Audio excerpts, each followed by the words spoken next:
जी sir. चलें आज हम जो मेन है कि आप ये कोर्स पढ़ रहे हैं न्यूरो साइकोलॉजी का, ठीक है, साइकोफार्माकोलॉजी का। तो आज मैंने एक लेक्चर आप लोगों को प्रिपेयर किया है, उसमें आप लोग ये करेंगे कि आप लोगों को एटलीस्ट अंडरस्टैंडिंग होगी कि आगे न्यूरो साइंस का जो स्कोप है और जो why we are studying basically neuropsychology है ना, न्यूरो साइंसेस। तो यहाँ आज का जो लेक्चर है वो पैथोलॉजी के रेफरेंस से दूंगा आप लोगों को कि साइकोपैथोलॉजी और न्यूरो साइंस का आपस में क्या लिंक है, ठीक है। आपने पैथोलॉजी तो सुनी होगी, बट साइकोपैथोलॉजी ये भी पैथोलॉजी के अंदर ही आता है, ठीक है। इसका न्यूरो के साथ, न्यूरॉन्स के साथ क्या लिंक है ना, ब्रेन के साथ क्या लिंक है। तो इस लेक्चर में सबसे पहले लेक्चर में आपको मूवी दिखाऊंगा जिसमें आप ब्रेन्स के न्यूरॉन्स को देखेंगे। हम इसके बाद ये सारा स्टेप बाय स्टेप पढ़ेंगे, न्यूरॉन्स क्या होते हैं, ब्रेन्स क्या होता है, सारी चीज़ें क्या होती हैं, ठीक है। सबसे पहले ये देखें, मूवी अभी प्ले होगी, ये आपके सामने मूवी चल रही है।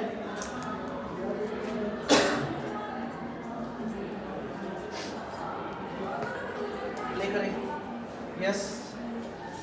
आपने ब्रेन के देखा, इसमें बैक करना, हाँ यस। ये ब्रेन की नेटवर्किंग है, ये ब्रेन के अंदर से न्यूरॉन्स की इंफॉर्मेशन जा रही है।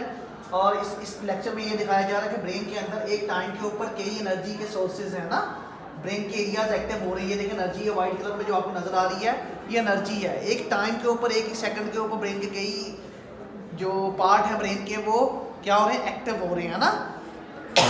तो आज पढ़ेंगे कि एक ब्रेन का पार्ट एक्टिव होना या एक से ज़्यादा ब्रेन का पार्ट एक्टिव होना क्या चीज़ की इंडिकेशन है, पैथोलॉजी कब है, ठीक है। तो बहुत इंपॉर्टेंट लेक्चर है। तो आज हम पढ़ने जा रहे हैं large scale brain network and psychopathology. ये इसके अंदर आप लोग पढ़ेंगे लार्ज ब्रेन, ठीक है। अभी मैं हिस्ट्री भी इसकी बताता हूँ। इससे पहले लोग ये समझते थे कि साइकोपैथोलॉजी के अंदर आप न्यूरो साइकोलॉजी अगर आपने पढ़ी हुई है या न्यूरो साइंसेस के नाम से, तो वहाँ ये था कि ब्रेन का एक स्पेसिफिक एरिया जो है वो एक सर्टन टास्क करता है ना। जैसे इमिग्रेला है तो वो डेफिनेटली इमोशंस के लिए रिस्पॉन्सिबल होगा ना।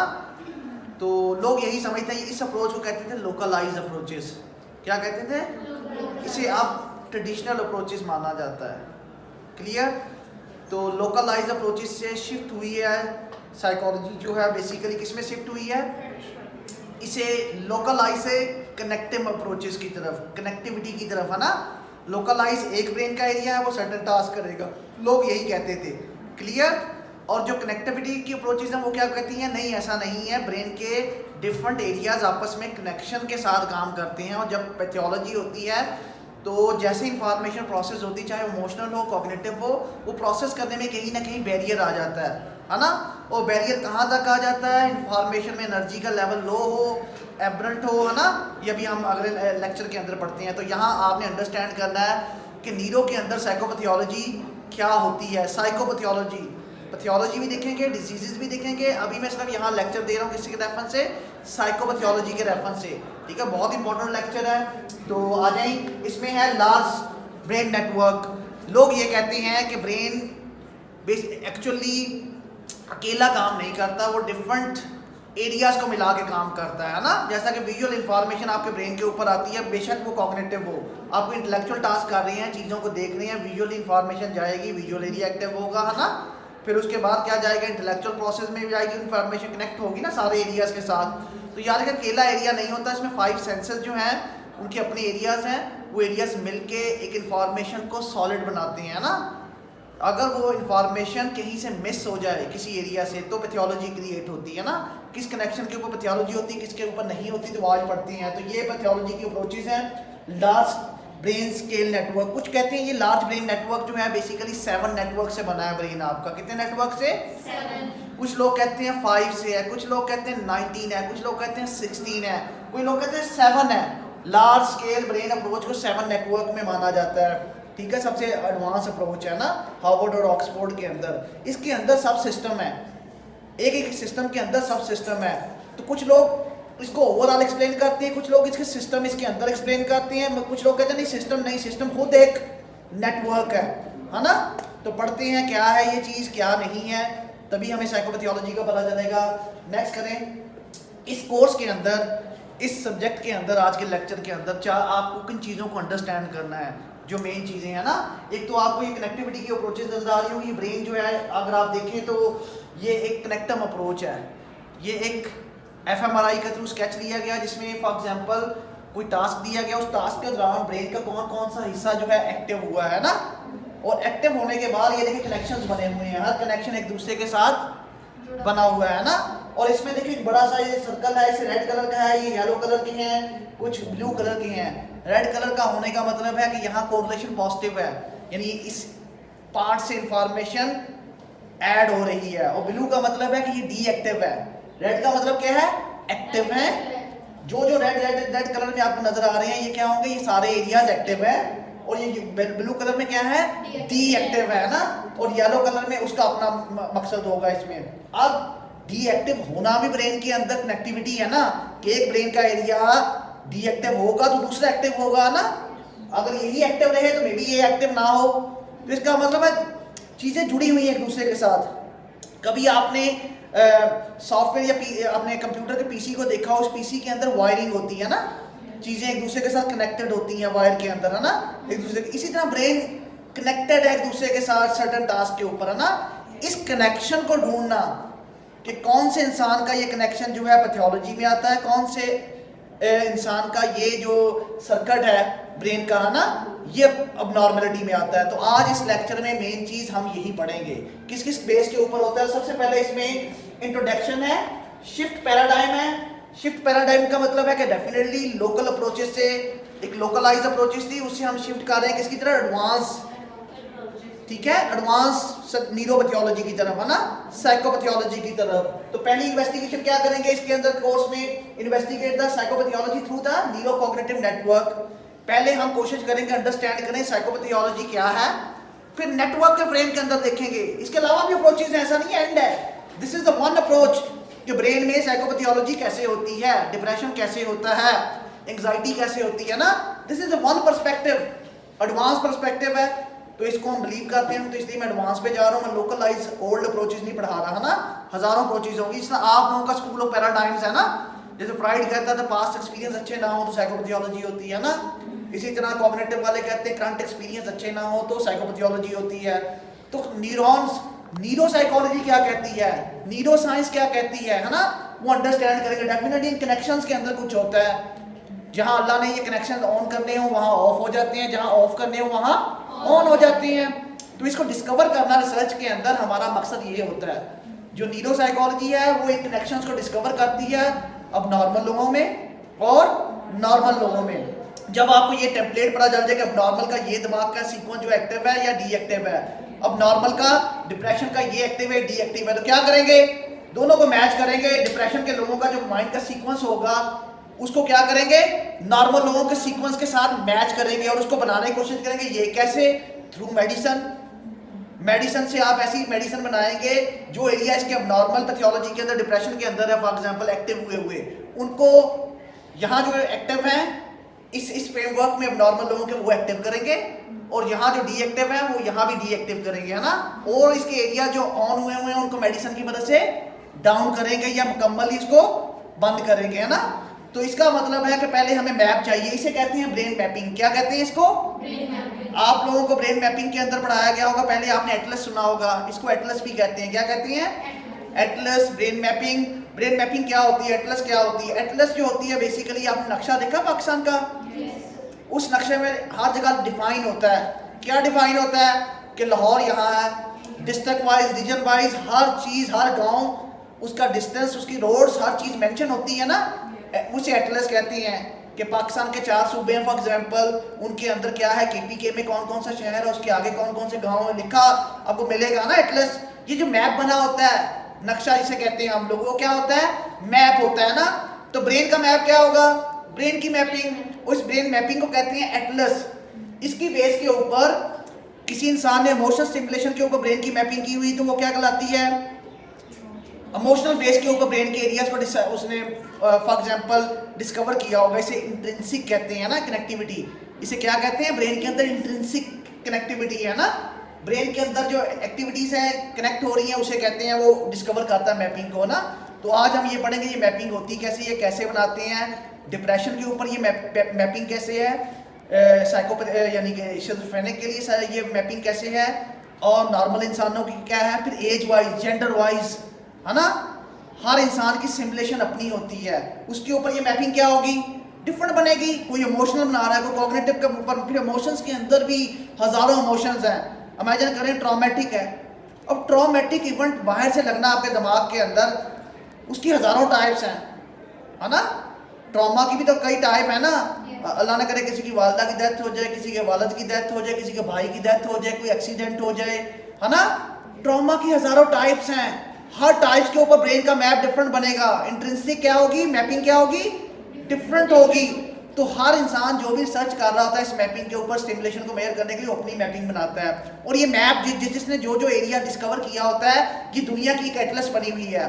जैसे हार्वर्ड, ऑक्सफोर्ड, ये सारे के सारे अपनी अपनी मैपिंग बना रहे हो। करते क्या है, आपकी स्टडी पब्लिश हुई है, आपने जो जो एरियाज इमोशंस के ऊपर, उस ट्रॉमेटिक स्टिमुलेशन के ऊपर आप लोगों ने जो एक्टिव किया होगा, वो क्या करेंगे, वो ऐड कर देंगे कि ये एरिया जिन लोगों को ट्रॉमा लगेगा, ये एरिया एक्टिव हो जाएगा। और ये एरिया है कहाँ, किस जगह पे है, किस कोऑर्डिनेटर पे है, किस एरिया में है, वो मैप बना देंगे उसका। अपनी जो मैप बना हुआ उसमें ऐड कर देंगे। समझे, पाकिस्तान का नक्शा है, पाकिस्तान के नक्शे के अंदर आप लोगों ने कोई नया गांव डिस्कवर किया या नया गांव बन गया, है ना, तो क्या करेंगे आप उसको मैप में इंक्लूड कर देंगे, है ना। और वहां इंडिकेट कर देंगे इसका एरिया क्या है, इसका स्पेसिफिक कितनी लोग हैं इसके अंदर, करेंगे ना। तो इसी तरह ब्रेन के अंदर जो स्टडीज हो रही है मैपिंग कर रही हैं। अब ये मैपिंग आपके ऊपर है कि डिप्रेशन के पेशेंट की कैसे करती हैं, ट्रॉमेटिक, पीटीएसडी, है ना। फिर उनका इलाज भी बन सकता है नॉर्मल लोगों से मैच करके। फिर मेडिसिन से करेंगे, सिमुलेशन से करेंगे। इस एरिया में फॉर एग्जांपल इंफॉर्मेशन बहुत तेज गुजर रही है ना। एक्टिव होने का मतलब है कि स्टिमुलेट हुआ है, सम टाइम एनर्जी ज़्यादा हो गई इस एरिया में, तो क्या करेंगे आप, कहेंगे इसको एनर्जी को स्लो कर दें। किससे करें, लेटेस्ट स्टिमुलेशन थेरेपी, टीएमटी, है ना। ट्रांसकैरिनल जो थेरेपी है उसके थ्रू आप लोग जहाँ एक्सबेटरी हुआ है सिस्टम, उसको क्या करेंगे, इनहिबिटरी कर देंगे। मेडिसिन की भी जरूरत नहीं पड़ेगी। और टॉक थेरेपी के अंदर एक प्रॉब्लम है, मैं ऐसा नहीं है अगेंस्ट हूँ, मैं खुद साइकोलॉजिस्ट हूँ। टॉक थेरेपी के अंदर ये होता है कि आपको नहीं पता होता कौन सा ब्रेन का एरिया एक्टिव हो रहा है और ब्रेन का एरिया कौन सा डीएक्टिव हो रहा है, और कौन से वर्ड्स आपके किस एरिया को एक्टिव कर रहे हैं, किसको और किसको कनेक्ट कर रहे हैं। बट यहाँ आप ये डिस्कवरी कर सकते हैं नेचुरली। इसका इलाज भी तो यही है ना, ऐसा ही है ना। तो मैंने आपको लास्ट टाइम बताया था, इमेजिन करें इस तरह मेरी स्टडी थी, मैंने इसमें कॉग्निटिव रिप्रेजल के ऊपर काम किया है। कॉग्निटिव रिप्रेजल ये होता है कि जब इंसान कोई काम करे, इंटेलेक्चुअल काम करे, उसके दौरान चीज़ों को इंटरप्रेट करते हुए क्या करे, स्विच कर दे। सिंपल वर्ड्स में चीज़ें स्विच कर दें, सिचुएशन को स्विच करके बताएं। फॉर एग्जांपल मैं पेपर में फेल हुआ हूँ, एग्जाम एंग्जाइटी की वजह से, इमोशंस है ना, यहाँ इमोशंस हैं। अब मैं जब कॉग्निटिव रिप्रेजल क्या होगा, चीज़ों को स्विच कर दूँ। कोई पूछे क्यों फेल हुए, बड़ा हार्ड, मैं कहूँ हार्ड पेपर था, टीचर ने पढ़ाया ही नहीं था। अब इसमें क्या किया आप लोगों ने, इमोशनल चीज़ को निकाल दिया, इमोशनल सिमुलेशन को निकाल दिया ना, इमोशंस को निकाल के बात कर रहे हैं। जब आप इमोशंस को निकाल के चीज़ों को एक्सप्लेन करते हैं या स्विच करते हैं, इसे क्या कहते हैं, कॉग्निटिव रिप्रेजल कहते हैं।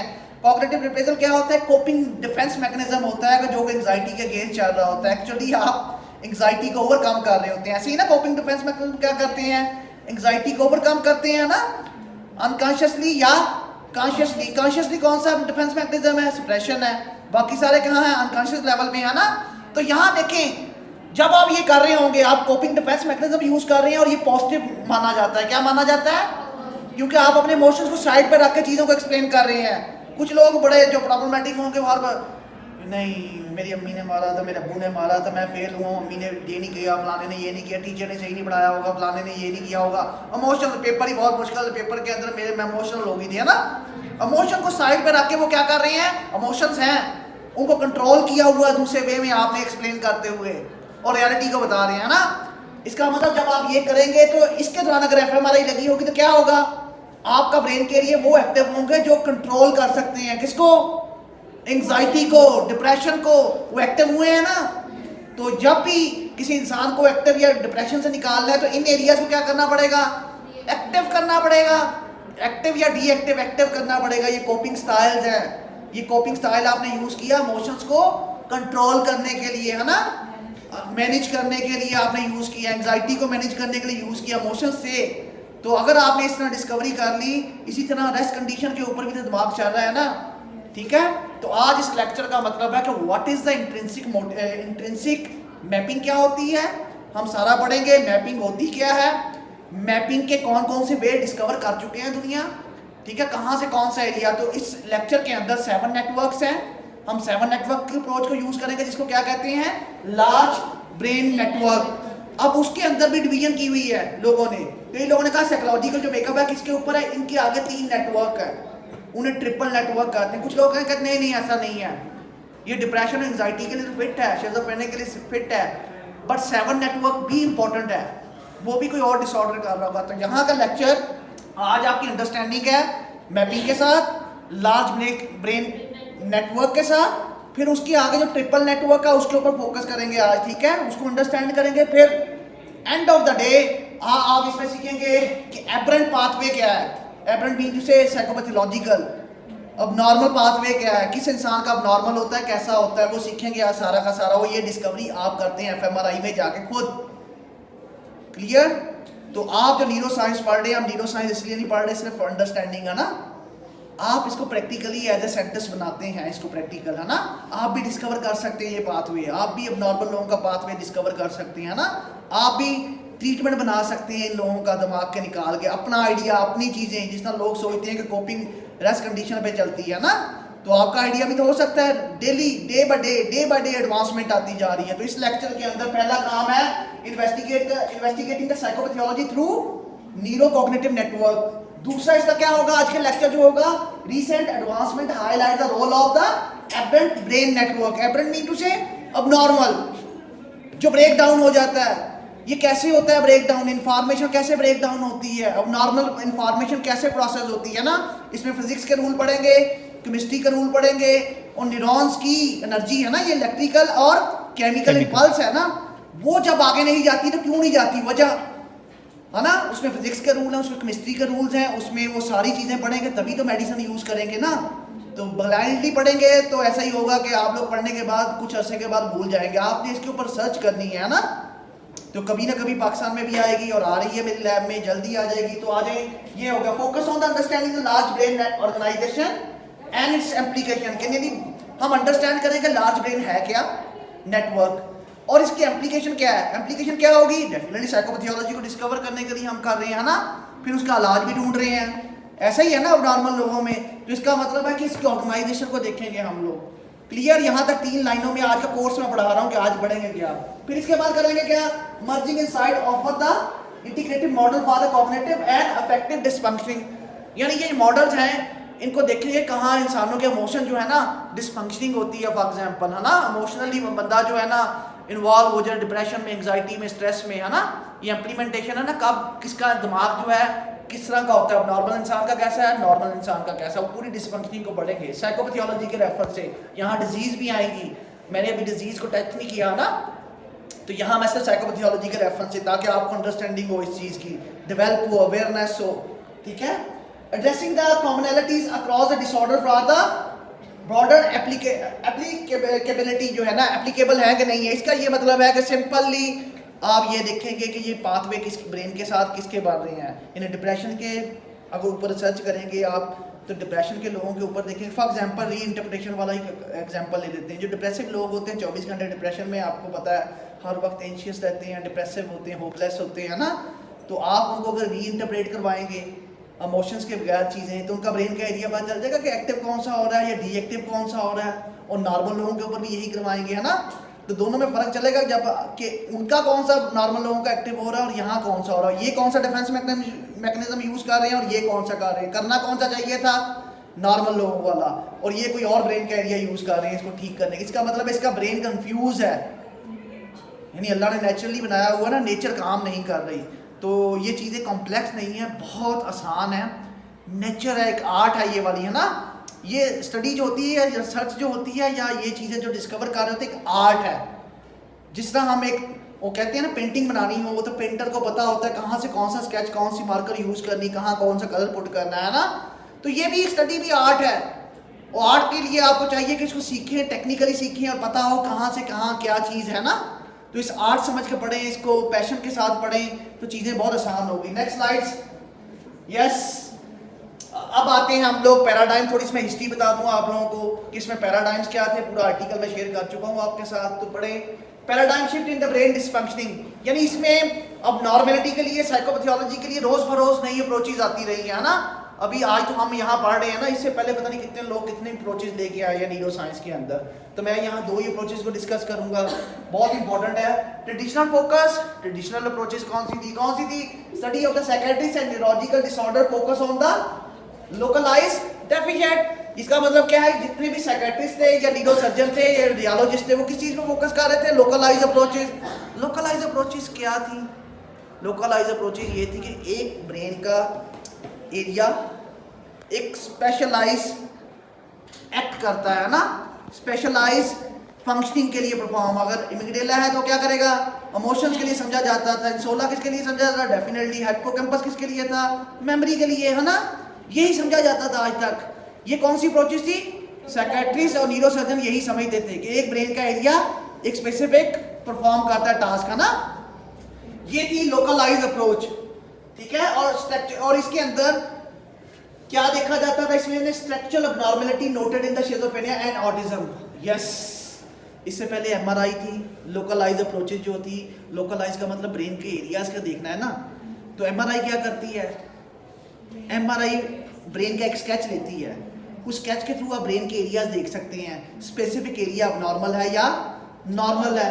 कनेक्टिविटी नहीं होती उसमें क्या होता है? सिर्फ एक पिक्स होती है, उस पिक्स के अंदर आप देखते हैं कहीं अबनॉर्मलिटी तो नहीं। अबनॉर्मलिटी कैसे होगी? या तो ब्रेन का एरिया बहुत ज़्यादा ब्राइट हो, वाइट कलर में ब्राइट होगा तो इसका मतलब है कि इसमें कोई प्रॉब्लम है इस एरिया में, है ना। ग्रे मैटर ग्रे होगी, वाइट मैटर वाइट होगी ना पिक्स के अंदर। और इसे कहते हैं T1 इमेज। T2 के ऊपर अपोजिट होगी, फ्लेयर के ऊपर और होगी। TW यानी स्कैनर्स हैं, डिफरेंट स्कैनर बने हुए हैं। एमआरआई के हज़ारों स्कैनर्स हैं। DWT हम आगे पढ़ेंगे। DTI diffusion tensor imaging technique. हर एक सेंसर एक स्पेसिफिक काम करता है। जैसे कि एक T1 जो होगा स्ट्रक्चर को देखेगा ब्रेन के।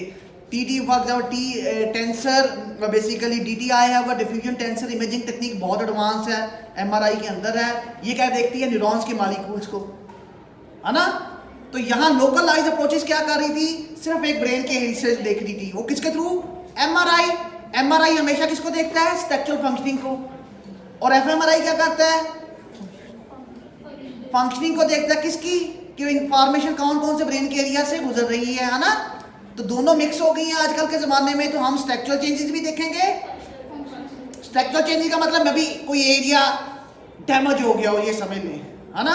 कभी कंप्यूटर की एग्जांपल लेते हैं। कंप्यूटर अगर CPU हो तो कहीं जलन हो ना, स्पार्किंग हो, तो आप उसको निकाल के देखें तो एक कोई ना कोई एरिया ब्लैक हुआ होता है, ग्रीन होता है ना।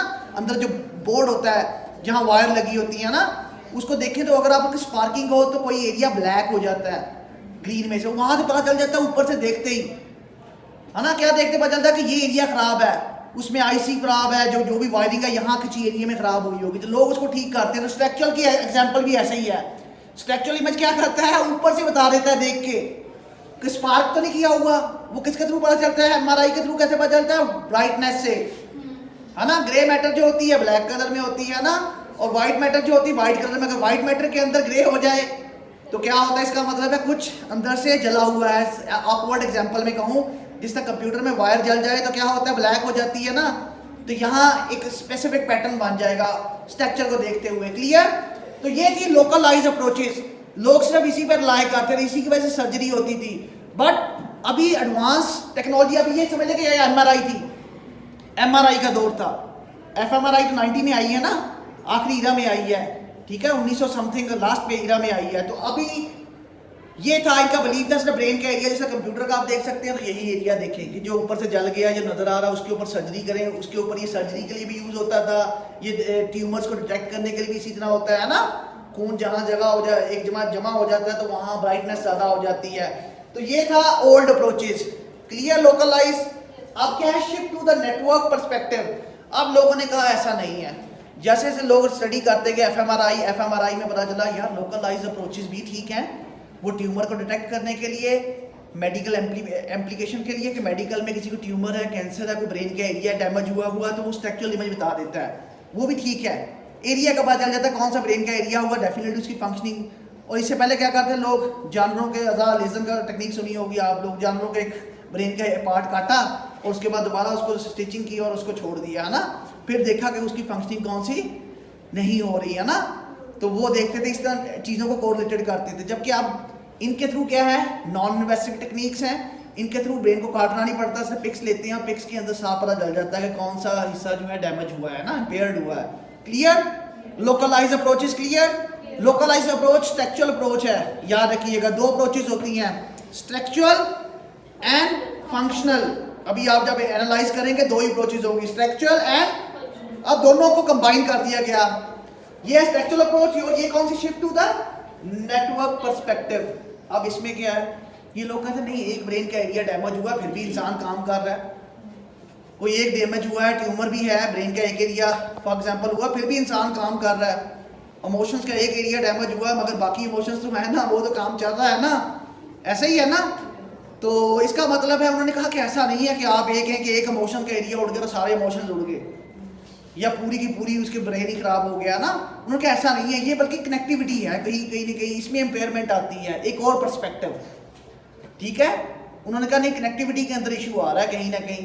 तो कनेक्टिविटी की जो अप्रोच है इसको क्या कहते हैं, नेटवर्क पर्सपेक्टिव। अब नेटवर्क पर्सपेक्टिव के अंदर क्या आता है, कौन सा पर्सपेक्टिव है, ये पढ़ते हैं। Emergence of the large scale network perspective, अभी जिसको हम डिस्कस करते आए हैं, कौन सा था, नेटवर्क में लार्ज ब्रेन नेटवर्क है जिसमें 7 नेटवर्क है। ब्रेन आपका डिवाइडेड है 7 नेटवर्क्स में, है ना। और 7 नेटवर्क्स फर्दर एक नेटवर्क के अंदर डिफरेंट एरिया है, जैसा कि मैं कहता हूँ फ्रंट सेंट्रल नेटवर्क, सेंट्रल या डिफॉल्ट मोड नेटवर्क, ठीक है। Central executive network, executive network कौन सा है, ये सेंटर है एग्जेक्टिव फंक्शनिंग का, है ना।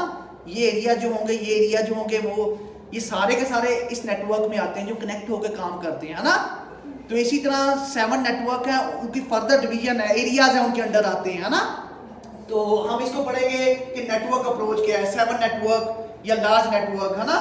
फिर understanding the complex disorder through the interaction among brain regions.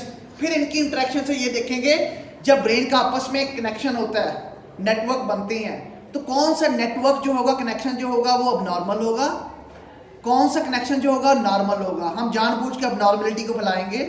For example मैं देखना चाहता हूँ पीटीएसडी या ट्रॉमा देखना चाहता हूँ, जिन लोगों को ट्रॉमा लगता है तो उनका ब्रेन का कनेक्शन कैसे होता है, क्या करूँगा, ट्रॉमेटिक स्टिमुलेशन बनाऊंगा और एफएमआरआई में बंदे को दिखाऊंगा, वो देखेगा, उसको ट्रॉमा लगेगा एक सेकंड के लिए, 2 सेकंड के लिए, है ना।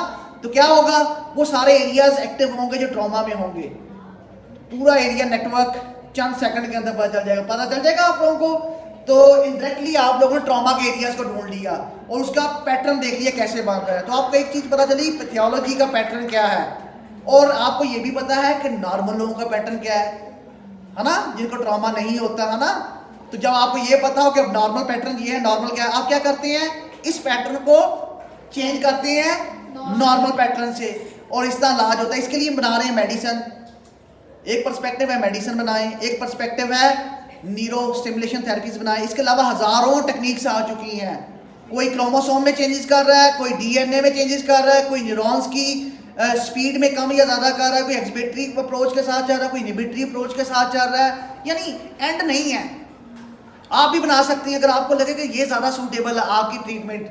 टॉक थेरेपी भी काम कर रही है, ऐसा नहीं टॉक थेरेपी नहीं कर रही, वो टाइम के साथ साथ विजिबल नहीं होती ना, तो वो भी पैटर्न्स को, यानी कोई अप्रोच गलत नहीं है, चाहे वो साइकोलॉजिकल हो, चाहे वो रेडियोलॉजिस्ट की हो, चाहे न्यूरोलॉजिकल हो, चाहे साइकेट्रिस्ट हो, सब मिलके काम करते हैं। हमें इंसानियत के लिए ये सोचना चाहिए जिससे इंसानियत को ज़्यादा से ज़्यादा फ़ायदा हो, और ज़्यादा से ज़्यादा फ़ायदा ये हो सकता है ये 5% काम करती हो टॉक थेरेपी, नेक्स्ट 20%, ये 30%। फॉर एग्जाम्पल मैं कहता हूँ, तो अगर हम इनको मिक्स करेंगे तो ये 100% हो जाएगी, मिलके काम करेंगे तो 100% हो सकती है। साइकोलॉजिस्ट काउंसलिंग करे या वट एवर, टॉक थेरेपी करे, साइकेट्रिस्ट मेडिसिन दे, न्यूरोलॉजिस्ट जो है वो अपना ट्रीटमेंट लगाए, है ना, स्टिमुलेशन। तो इसका मतलब है मिक्सर करने से इम्प्रूवमेंट आ सकती है, और हम लोग अकेले कुछ नहीं है, और ना साइकोलॉजिस्ट की भी इंपॉर्टेंस है, न्यूरोलॉजिस्ट की भी इंपॉर्टेंट है, साइकेट्रिस्ट की भी इंपॉर्टेंस है, हर एक की इंपॉर्टेंस है। इवन आपके सोशल वर्कर की भी इंपॉर्टेंट है। जो सोशल वर्कर आपको स्किल सिखा रहा है ना, कि ऐसा बंदा जो मेंटल टार्गेट है उसको क्या सिखाया जाए, स्किल सिखाई जाए, सॉफ्टवेयर अपडेट करे, कोई जॉब उसके लिए उसको कोई मैकेनिक का काम सिखा दे, तो वो भी तो कर रहा है ना कंट्रीब्यूट। इसे बायो मॉडल कहते हैं। तो यहाँ जो है साइंस के अंदर इसकी इंपॉर्टेंस सब मिलके काम करते हैं। तो एक चीज़ समझ लें कि कुछ भी एंड नहीं है। हाँ, सफिशिएंट वे में माना जाता है न्यूरोलॉजिस्ट अच्छे हैं क्योंकि वो ब्रेन को देख सकते हैं, समझ सकते हैं, अंडरस्टैंड कर सकते हैं। साइकेट्रिस्ट दूसरे नंबर पे MBBS किया होता है, मेडिसिन का पता होता है ना। तो इसी तरह साइकोलॉजिस्ट तीसरे नंबर पे गिने जाते हैं क्योंकि उन्होंने MBBS नहीं किया होता, ब्रेन की एनाटॉमी का नहीं पता होता है ना, उनकी टॉक थेरेपी इतनी विजिबल नहीं होती। बट अब टाइम के साथ शिफ्ट आ रहा है, सारी अप्रोचेस काम कर रही हैं डे बाई डे और सारे ही काम कर रहे हैं मिलके, है ना। तो इसका मतलब है ये सब इक्वल है ना। मगर रियलिस्टिक हमने MBBS नहीं किया होता, मैं भी साइकोलॉजिस्ट हूँ ना, मुझे ब्रेन की मैकेनिज्म का नहीं पता। अब मैं आप पढ़ के आया बाहर से तब पता है ना। तो हमें रियलिस्टिक होना पड़ेगा। रिस्पेक्ट देने से कोई फर्क, हर एक को रिस्पेक्ट दें, वो आपको भी देगा, ठीक है, आपकी मानेगा, है ना। तो जहाँ आपका काम है आप करें, जिसका उनका काम है किसी और का तो उनको करने दें। चलो आगे ये समझ आ गई आप लोगों को आज के लेक्चर में पढ़ना क्या, अभी पढ़ा नहीं है कि आज का लेक्चर किस चीज़ पे है। दूसरा क्या करेंगे, ये था, ये अप्रोच कौन सी थी, स्ट्रक्चरल थी ना, लोकलाइज थी। और ये नेटवर्क किसका है, ये नेटवर्क की फंक्शनिंग कनेक्टिविटी कैसे चेक होगी, डेफिनेटली फंक्शनल कनेक्टिविटी है। न्यूरॉन्स का फंक्शन है एक एरिया से दूसरे एरिया में इंफॉर्मेशन को पुट करना ना। डेंड्राइट से आप लोग पढ़ रहे हैं ना, डेंड्राइट या एक्सन से इंफॉर्मेशन डेंड्राइट्स में जाती है। यहाँ से जो केमिकल और इलेक्ट्रिकल इंपल्स जनरेट होती है, ये जो होती है ये फंक्शन कनेक्टिविटी को बताती है, एक ब्रेन के एरिया दूसरे ब्रेन के एरिया के साथ। फिर आप इसी को इंटर्नशिप कनेक्टिविटी कहते हैं। आप बताते हैं कि ये ब्रेन के एरिया जो है इनके अंदर बॉर्डर है, इस बॉर्डर से ये एरिया जो है बॉर्डर है इनके अंदर, इनकी अलाइनमेंट भी तो कोई कर रहा है ना। इनकी जो अलाइनमेंट होती है इसे इंट्रिंसिक मैपिंग कहते हैं कि कौन से ब्रेन के एरिया डिफॉल्ट मोड नेटवर्क में आते हैं, कौन से किस में आते हैं, ये कौन बताएगा। ये फंक्शन है ना इन एरियाज के कि ये एरिया ब्रेन के ना एक फंक्शन कर रहे हैं, दूसरा ब्रेन के एरिया दूसरा फंक्शन कर रहा है, तीसरे ब्रेन के एरियाज तीसरे कर रहे हैं। ये जो मैपिंग कर रहे हैं आप ब्रेन की, ये कहाँ से कर रहे हैं, फंक्शन कनेक्टिविटी इसी अप्रोचेस में आती है। सबसे लेटेस्ट अप्रोच है ना, ये नेटवर्क को फंक्शन कनेक्टिविटी भी कहते हैं। इसे दो तरह की आपकी इमेजेस होती हैं, स्ट्रक्चरल एंड फंक्शनल। स्ट्रक्चरल ये वाली लोकलाइज अप्रोचेस, और फंक्शनल कौन सी होगी, नेटवर्क अप्रोच जिसे कहते हैं ना। fMRI फंक्शनल डाटा देती है और ये MRI क्या बताती है, स्ट्रक्चरल डाटा, है ना। दोनों ही इंपॉर्टेंट है, तो इसलिए दोनों को कंबाइन करके यूज किया जाता है, एक ही मशीन के अंदर है, दोनों ही डाटा आपके पास आते हैं, स्ट्रक्चरल भी एंड फंक्शनल भी, दोनों ही इंपॉर्टेंट होते हैं। अगर एक में मिस हो जाए तो आपको ब्रेन का स्पेसिफिक एरिया नहीं पता चलेगा, फिर उस एरिया के अंदर फंक्शन कनेक्टिविटी, पहले आपको एरिया पता चलेगा कि ये डैमेज हुआ है, वो कौन बताएगा, स्ट्रक्चरल। फिर उस एरिया के अंदर कौन कौन सा न्यूरॉन जो डैमेज हुआ है ना, कौन कौन सा पाथवे डैमेज हुआ है, कौन कौन सा एरिया डैमेज हुआ, वो कैसे पता चलेगा, फंक्शनल। यानी दोनों ही इंपॉर्टेंट हैं, ये समझ लें, है ना। तो हमेशा आपके पास डाटा किस में आता है रिसर्च में, फंक्शनल एंड स्ट्रक्चरल, ठीक है। और इन्हीं बेस के ऊपर आप पढ़ते हैं फंक्शनल कनेक्टिविटी क्या है। Transition from the localised deficient to the network interaction, ये क्या है, ट्रांजैक्शन हुई, शिफ्ट हुई किस चीज की, लोकलाइज्ड अप्रोचेस से। जो लोकलाइज्ड डेफिशिएंट है, मैंने आपको बताया था, ब्रेन का एरिया डिस्कवर किया कि ये डैमेज है, ऊपर से नजर आ गया आप लोगों को। फिर उसके अंदर क्या क्या डैमेज हुआ है, मिलियन ऑफ द न्यूरॉन्स है एक एरिया के अंदर, है ना। कौन से एरिया के अंदर कौन से न्यूरॉन्स डैमेज हुए हैं, तो उसको लिए क्या किया, ये अप्रोच लोकलाइज्ड अप्रोचेस कहाँ हुए, लोकलाइज्ड डेफिशिएंट को क्या किया गया, नेटवर्क कनेक्शन में चेंज कर दिया गया, है ना। दूसरा क्या किया गया इसमें फंक्शन कनेक्टिविटी में, evidence of the reduced connectivity in the schizophrenic, evidence of the reduced connectivity in the, इसका मतलब है कि जो शिज़ोफ्रेनिक के केसेस होते हैं, जो ब्रेन की कनेक्टिविटी है ना नॉर्मल लोगों की, इनमें रिडक्शन आ जाती है, स्पेशली ग्रे मैटर में एंड वाइट मैटर में, है ना। वो क्या है, grey matter and white matter पढ़ते आए हैं हमेशा से, है ना। उनमें भी तो न्यूरॉन्स है ना। ग्रे मैटर में क्या होता है, सेल बॉडी और डेंड्राइट्स, है ना। और वाइट में क्या होता है, एक्सन्स हैं। इनकी कनेक्टिविटी में इशू आया ना, रिड्यूस हो जाती है इनकी कनेक्टिविटी। इसका मतलब इंफॉर्मेशन दूर तक नहीं जा पाती, जब दूर तक नहीं जा पाती तो क्या होता है, शिज़ोफ्रेनिक आपको हेलुसिनेशन डिल्यूजन्स होते हैं, अभी पढ़ते हैं उसको, ठीक है। ये अप्रोचेस कम या ज़्यादा होना फंक्शन कनेक्टिविटी का, एरियाज का एक्टिव होना या डीएक्टिव होना है। जब एक टाइम पे दो एरियाज एक्टिव हो जाए तो क्या कहते हैं, कपलिंग कहते हैं। जब एक टाइम के ऊपर एक एक्टिव हो जाए दूसरा डीएक्टिव हो जाए, इसे क्या कहते हैं, डीकपलिंग। ये डीकपलिंग किस में आती है, कपलिंग और डीकपलिंग फंक्शन कनेक्टिविटी में, है ना। एक एरिया या तो दोनों एरिया ओके हो गए हैं, एक्टिव हो गए हैं, दोनों डाउन हो गए हैं, इसे क्या कहेंगे, कपलिंग। और डीकपलिंग क्या होगी, एक ऑन हो जाए, नेगेटिव कोरिलेशन कहते हैं ना, एक डाउन हो जाए। ये कपलिंग और डीकपलिंग का कॉन्सेप्ट है। यहाँ आप सर्च कर रहे होते हैं नेटवर्क अप्रोच में कपलिंग है या कौन सी एरियाज में कपलिंग है, कौन सी एरियाज में डीकपलिंग हुई है ना। तो साइंटिफिक वर्ड में आहिस्ता आहिस्ता लेके जाऊंगा आप लोगों को ना कि ये अप्रोचेज हैं, पूरे पूरे एनालिसिस है इसके लिए कौन हुई एक एनालिसिस है कनेक्टम सॉफ्टवेयर के नाम से, ठीक है। तो लास्ट पे है focus on the brain system interaction in the autism. और इसके ब्रेन सिस्टम के अंदर प्रॉब्लम होना शुरू हो जाती है। ऑटिस्टिक बच्चे जो होते हैं इनका जो ब्रेन का सिस्टम है इनकी इंटरेक्शन में प्रॉब्लम आ जाता है। कहीं ना कहीं इनमें ये होता है कि शिज़ोफ्रेनिक में रिड्यूस होती है, इनमें ये समझ लें एनर्जी जो आ रही है ब्रेन के अंदर न्यूरॉन्स की ये ज़्यादा हो जाती है। स्पेशली ADHD और ऑटिज्म में जब एनर्जी ज़्यादा हो जाती है न्यूरॉन्स एक जगह पे ये आप ये समझ लें स्लाइड ले रहे हैं, उस स्लाइड के ऊपर अगर आप आगे चले जाएं जल्दी से ऊपर से छलांग लगाएं एनर्जी के साथ तो कहाँ जाएंगे, बहुत आगे तक जाएंगे। आगे कोई चीज़ पड़ी हो तो उसमें लगने का चांस है, आपको नुकसान होने का चांस है। इसका मतलब फोर्स आपको नेगेटिव डायरेक्शन में लेके जा रही है ना।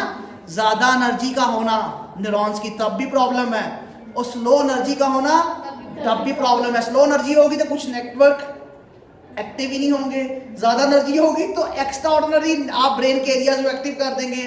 तो ऑटिज्म में क्या हो रहा होता है, एनर्जी ज़्यादा होती है, एक्सिबिटरी प्रोग्राम होता है इसमें, है ना। तो इसमें एनर्जी ज़्यादा होती है तो ब्रेन के एरियाज एक्टिव हो जाते हैं। अभी देखते हैं ना कौन कौन से। तो यहाँ ये अप्रोचेस थी पैराडाइम शिफ्ट के अंदर से, है ना। तो इमर्जिंग अप्रोचेस में देखा लार्ज ब्रेन नेटवर्क मेथडोलॉजी, ये भी पढ़ते हैं अभी, ठीक है, नेक्स्ट लेक्चर में।